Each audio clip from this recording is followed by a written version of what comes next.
There are quite a few films that use time travel, but there's one in particular that actually really changed an entire cinematic universe. And that movie is X-Men Days of Future Past. Before I hop into the review, keep in mind this is all just my opinion. Share what you think about the movie in the comments section down below, and without any further ado, let's hop right into it. So the movie starts off in the future. It's the year 2023 and wait a minute. Well, let's just say 2023 in the real world was very different from 2023 here, because in this universe it's like this dystopian place where this war had already taken place and the Sentinels are still hunting down the mutants. It's all very interesting, and I love how they were not afraid to make it pretty dark, because not every comic book movie just has to be a lighthearted comedy. This is one of the reasons that this movie is better than most of the MCU movies. But anyways, the main plot here involves some traveling back in time to the year 1973, and there's a little bit of historical stuff going on that kind of ties into it a little bit, but it's mostly just focused on the mutants in this different universe.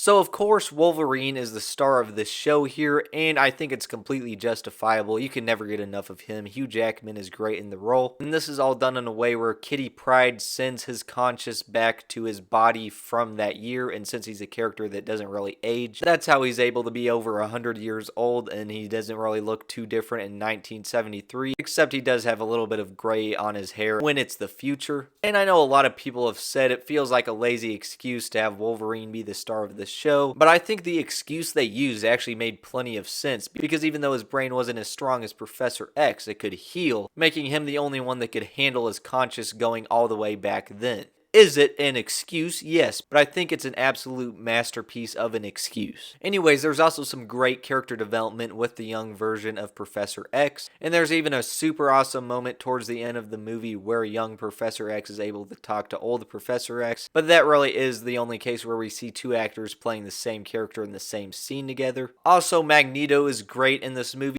Just some really interesting stuff they do with him, especially with his speech at the end. It's also great to see more of Beast, played by Nicholas Hoult, one of the more underrated characters in the X-Men franchise. Mystique also plays a huge role in here, and so does Bolivar Trask, played by Peter Dinklage. That was a great performance. The dynamic between all the characters is great. They're all wildly different from one another, which is just what makes all their conversations super interesting, and it just works very well on a character development level, where Wolverine is kind of having to mentor Professor X in this scenario, where it had always previously been the exact opposite. Also, not to mention, this movie introduced us to Quicksilver, and he has an amazing slow motion sequence in the movie, and this was also the same year he made his MCU debut, so that definitely is a little bit crazy.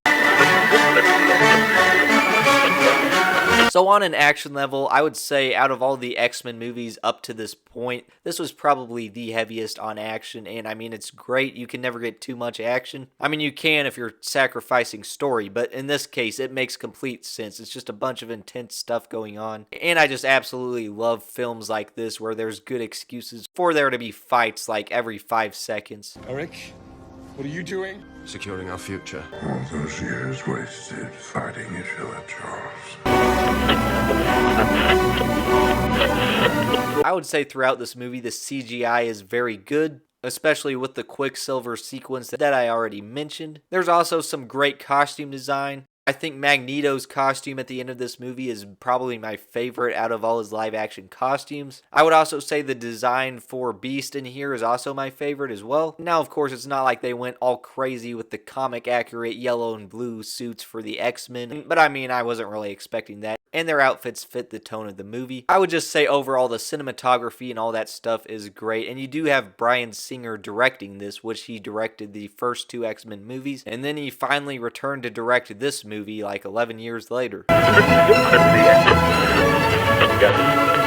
When it comes to the music, this might be the best score out of any X-Men movie. It's mainly just kind of like that theme song from the original trilogy, but just kind of remixed. It's super good, and I especially love how they use it in the opening sequence for the movie. It might be the best intro out of any of the X-Men movies. It's just super exciting.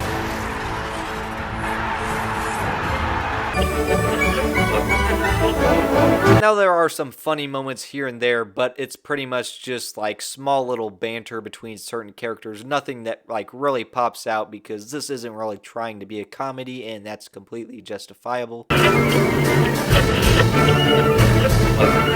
So overall, this is a movie that I really enjoy. In many ways, it's kind of a masterpiece. I would say out of all the movies that came out in the X-Men franchise up to this point, this is probably the best. But I do need to say there is one huge problem I have with this movie. And it's really not even a problem with the movie itself. It's just more so the whole Fox X-Men franchise leading up to this point.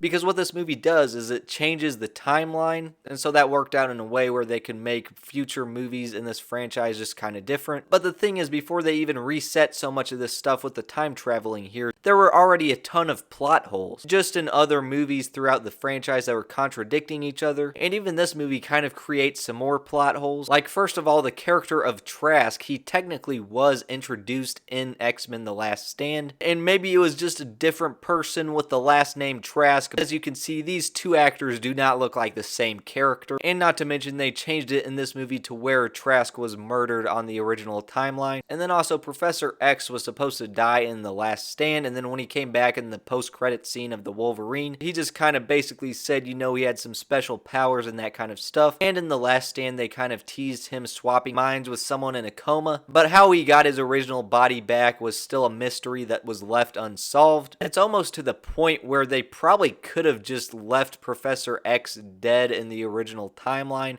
and then just brought him back to life through the new timeline they were creating. There's only a few things they would have had to tweak with this movie, but like nothing huge. And then also it's not fully explained why Wolverine got his adamantium claws back in the original timeline. I think they just wanted him to have them to show how he's a little bit different when he's older compared to when he's in his old body in the 70s with the bone claws. But it's not just plot holes, it's also the fact that previous X-Men movies didn't really tease the Sentinels. So if they just had a better plan for this franchise, if the filmmakers were able to hint at some of the stuff in this movie earlier on, everything would have tied together so much better and this movie just overall would have hit harder. But still, at the end of the day, it's really well made, but it's not like the greatest comic book movie of all time because it is kind of held back by just the failure of the connectivity in this universe. And when I say failure, it's not like complete failure, but it's definitely not great. We'll just say it's nowhere near as good as what the MCU did with the Infinity Saga, but still overall on the quality scale of 0 to 100, I'll give this a 93%, and I would definitely recommend it if you're a fan of X-Men or superhero movies in general. Again, share what you think about this movie in the comments section down below.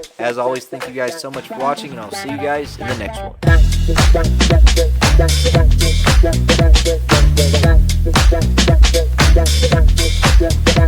one.